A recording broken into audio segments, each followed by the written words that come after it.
Welcome to the Falcon. This video for IELTS listening is part of the SATURN series. Section 1. You will hear a talk between a customer and a travel agent. First, you have some time to look at questions 1 to 10.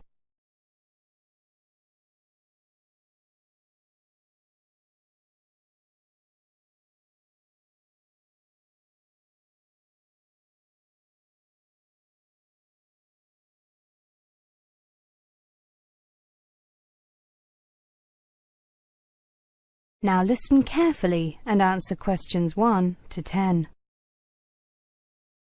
Good morning. I'd like to book a flight to Toronto, please. Certainly. Flying from Sydney? Yes, on Thursday, please. Thursday the 16th, right? There are 3 flights that day. Do you prefer flying with any particular airline? I've heard that Air Canada is good, but expensive. Is there a big difference in prices between the airlines? I'll be flying business class. Yes, there is. Air Canada is the most expensive airline at $4,000 to $6,000 for business class, depending on the date of return. Qantas is $3,000 to $6,000, and Pacific, the budget airline, charges between $2,000 and $3,500. Wow, that's quite a difference in prices.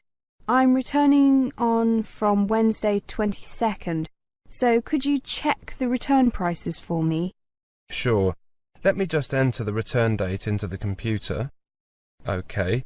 Air Canada has tickets for $4,600. Qantas has them for $4,200. Pacific has tickets for $3,200. Those prices all include taxes and surcharges. OK.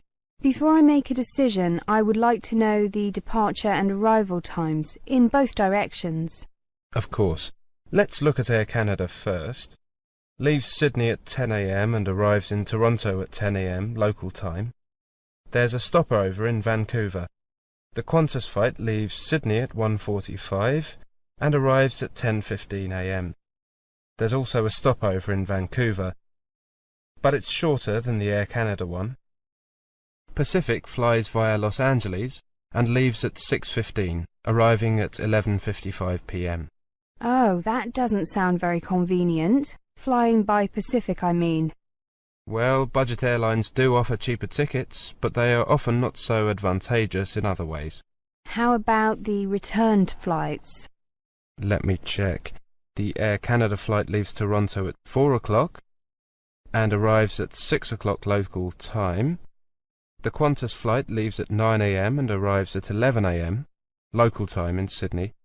The Pacific flight leaves Toronto at 10:25 and arrives at 6:10 local time in Sydney. Again, not very convenient timing. No, it isn't. Are the stopovers the same as on the outward journey? Yes, they are. Well, I have a business appointment on Wednesday the 22nd in the morning, so unfortunately I can't take the Qantas flight. The Pacific flight times are too inconvenient, so I'll take the Air Canada flight, even though it's more expensive. Right, I'll book that for you, shall I? Do you have your passport with you? Yes, I do. Here you are. Thank you. I'll just enter your details. OK. Could you just check this printout? Make sure that I've spelt your name correctly and have written your passport number correctly too. Will you be paying by credit card? Yes, I have a company credit card. Here you are. Oh, my name is Reese with a C, not with an S. Oh, I'm sorry. I'll correct that. R-E-E-C-E. And my given names are hyphenated. Mary-Ann, with an E. Oh, you've got that. Sorry. OK. Mary-Ann. Joined together with a hyphen. Is the passport number OK? Yes. Could you give me an official invoice, please? I need it for my company. Certainly. Shall I use the company name as it appears on the credit card? ABC Stocks? Yes. OK, thank you. Could you sign here and here? Thank you. I'll just print out your ticket. Thank you. That is the end of section 1. You now have half a minute to check your answers.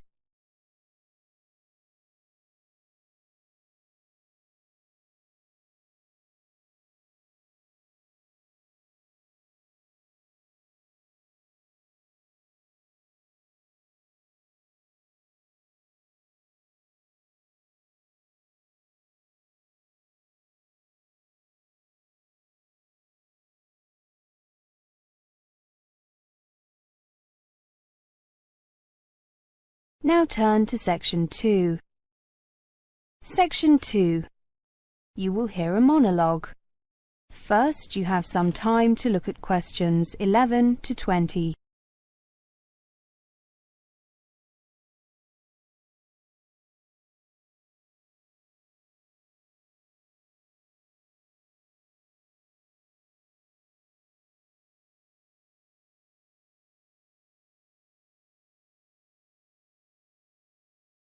Now listen carefully and answer questions 11 to 20.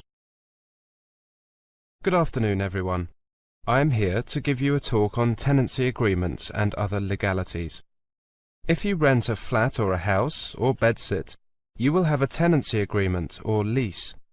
This is a written legal agreement between you, the tenant, and the property owner, the landlord.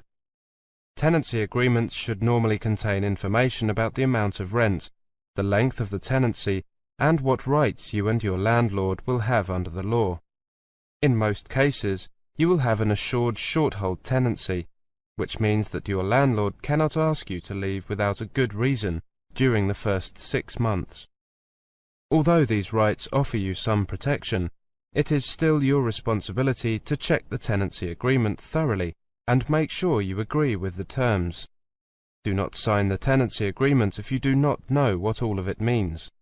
If you do not fully understand your rights, show your tenancy agreement to an advisor in the accommodation office or student welfare office at your university or college and ask for help. You can also get help from a housing advice centre, law centre, or citizens advice bureau. When you do sign the tenancy agreement, make sure you get a copy to keep for yourself, in case you need to check any details later on. The landlord may also ask you to sign an inventory, a list of all the items in the property, pieces of furniture, kitchen items, etc. If so, make sure you get a copy of this as well. Check that it is correct and that any existing damage to these items is included before signing it. If your landlord does not provide an inventory, you should make one yourself and send a copy to the landlord. Let's take a look at payments. Before you move into private accommodation, you will probably be asked to pay a deposit equivalent to 1 month's rent. Make sure you get a receipt for any deposit or fees you have paid. When you leave the accommodation, if you have paid all your bills and caused no damage to the property, your full deposit will be paid back to you. If you are renting through an accommodation agency, you may also be asked to pay fees for preparing tenancy agreements and administration. You should also keep a written record of all the rent payments that you make, as you make them. If you have a dispute with your landlord, or you get behind with your rent, you should get advice as soon as possible. Remember that if you live in the same building as your landlord, or you have a room in a student or youth hostel, or university college accommodation, then this will affect how secure your tenancy will be.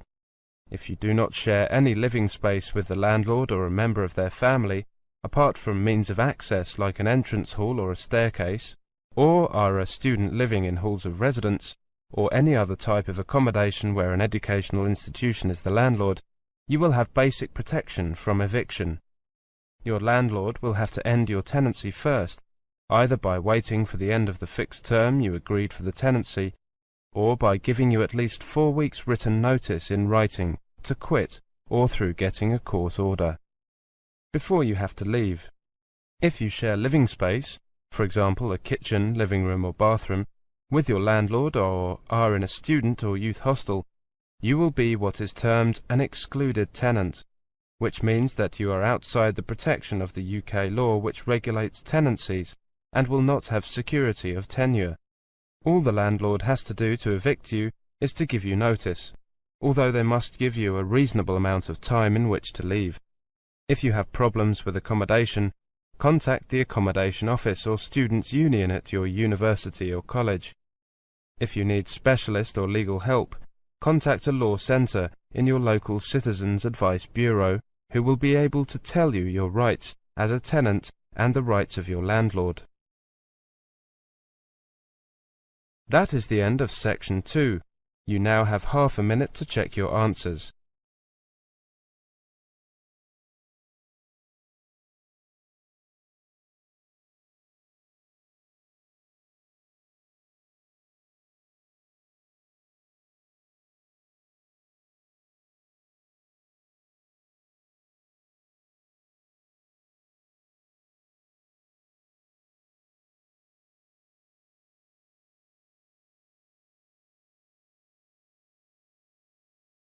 Now turn to Section 3. Section 3. You will hear a talk between a professor and a student. First, you have some time to look at questions 21 to 30.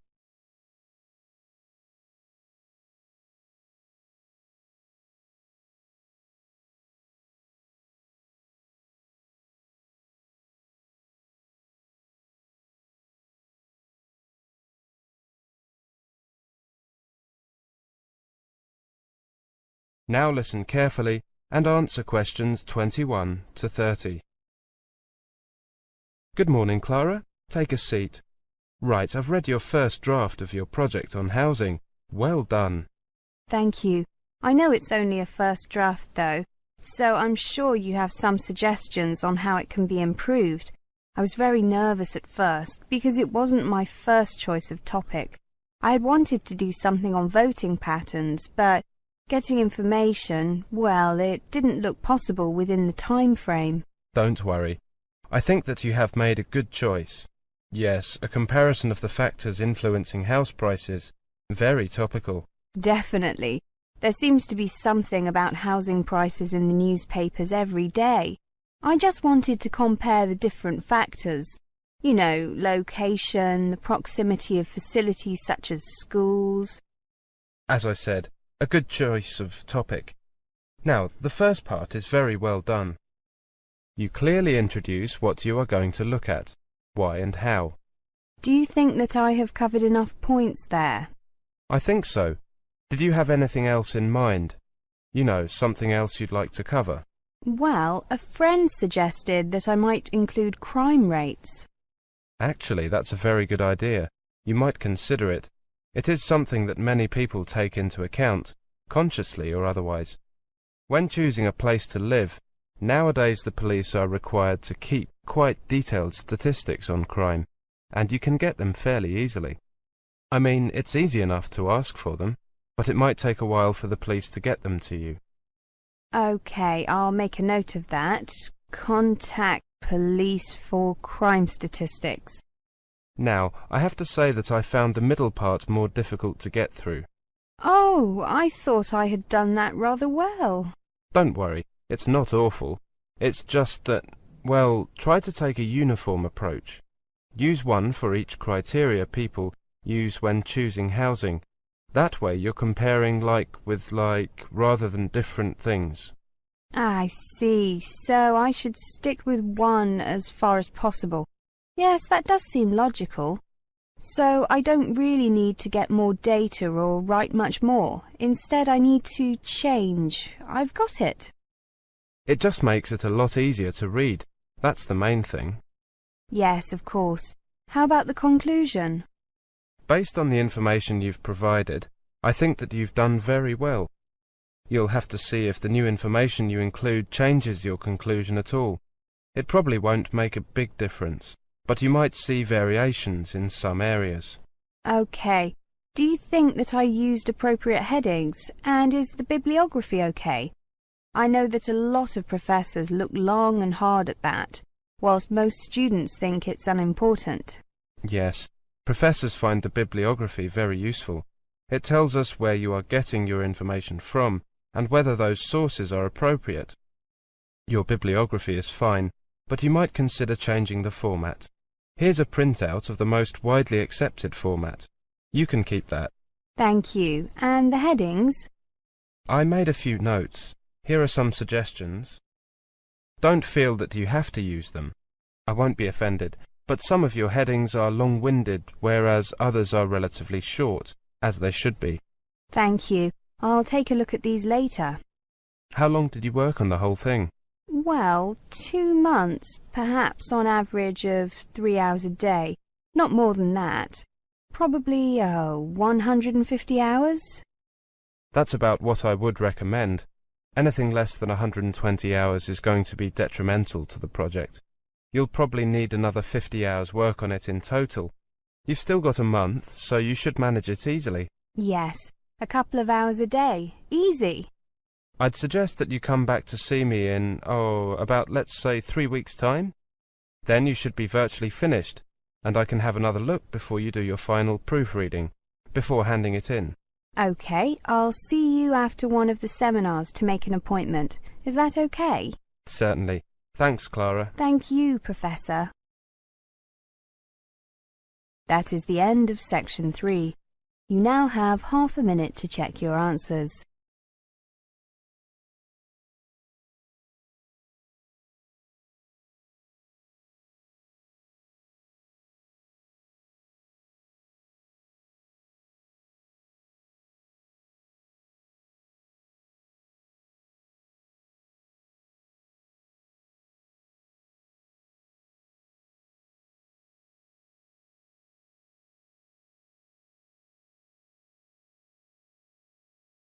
Now turn to section 4.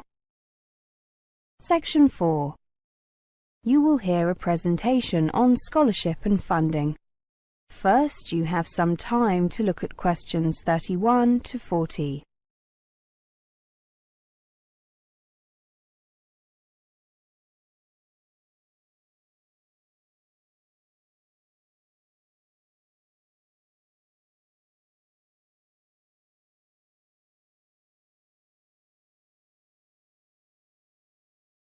Now listen carefully and answer questions 31 to 40.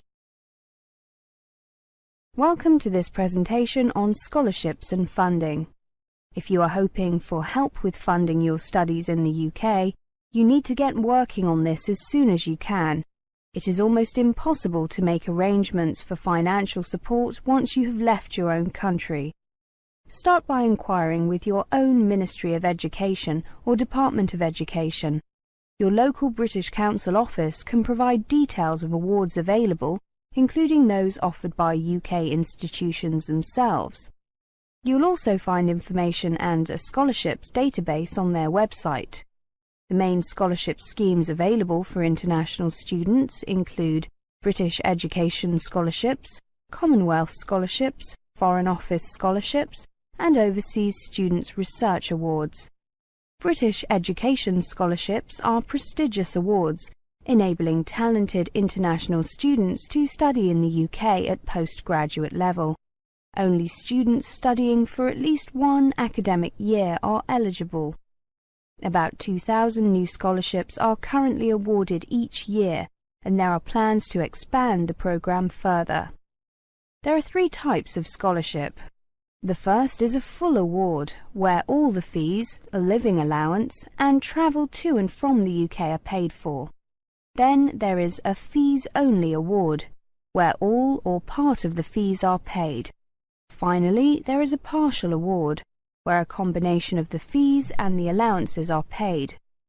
The value of the scholarship will vary, depending on the type of the award, the length of the course, and the country from which the student comes. But it is up to a maximum of £20,000. Contact the British Council or the British Embassy in your own country for details. You must be resident in your home country when you apply. Commonwealth scholarships are awards mainly for postgraduate study, although funding for undergraduate study may be possible if there are no suitable undergraduate courses in your home country. You must be a citizen of a Commonwealth country, including the UK. A university degree or equivalent is usually required. Apply to the British Council office in your country. You must be resident in your own country when you apply. About 3,000 of these scholarships are awarded each year, and their value ranges from £5,000 to £15,000. Foreign Office scholarships are a joint initiative by the Foreign Office and certain UK higher education institutions. The awards are normally given for taught postgraduate courses. In rare cases, an award may be made for undergraduate study if the course is not available at an institution in your home country. They are funded by the Foreign Office and participating UK higher education institutions. You must normally be under 35 years of age. You must be resident in a developing country, and you must not be currently employed by your government or by an international organisation. You should be planning to study a subject related to development and be fluent in English. Apply directly to one of the participating institutions. You can ask for a list of participating institutions from the British Embassy in your country or your local British Council office. Only about 500 of these awards are made each year, and their value ranges from £7,000 to £12,000. Overseas Students' Research Awards are awards for full-time postgraduate study for a period of 1 year. They make up the difference between home and overseas students' fees. They are funded by the Ministry of Education. You must be a postgraduate research student at a publicly funded higher education institution in the UK. You will need to demonstrate academic merit and research potential. Application forms are available from UK higher education institutions, so contact the one where you want to study. For further information, contact the OSRA office via their website, www.osra.org. Actually, you can email them at osra@osra.org. On average, 1,000 of these scholarships are awarded each year, and the maximum amount is £25,000 per scholarship. That is the end of section 4. You now have half a minute to check your answers.